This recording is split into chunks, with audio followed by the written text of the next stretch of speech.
I did try to learn a lot about the Korean history. It's very interesting and fascinating for me to understand who, like, the political leaders are and the different groups that got along and didn't get along in Burma.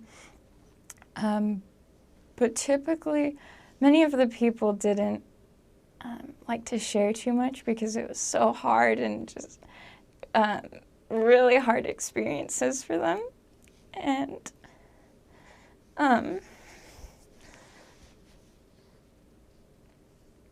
one lady I taught, she had to come without her husband because he was killed in Burma, and so she came with her kids, and I thought she was so strong for doing that. And one of her kids stayed in Thailand, and she came over to Minnesota with one of her other daughters. And many families were split up by that because Korean people just were willing to do what they needed to for their kids. And it was so sad when they hadn't seen their families for like 10 years. And one of my good friends who was a member, and she helped us learn the language a lot, her family had many kids, and some of her sisters went to, I think it was Norway, from the camps.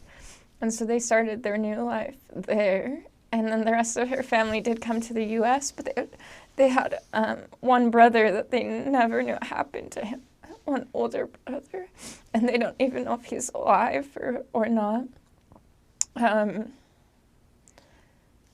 Many of them still own land in Burma, and they hope to go back someday when it's safer and when there isn't as much fighting. Many of them hope that someday, through better leaders, they will be able to go back and get their lands back and their life back because they loved it there. That was their home. And they're glad for a new life here, but they miss it. It's a different lifestyle here, of course, and lots of changes. And their history is really sad.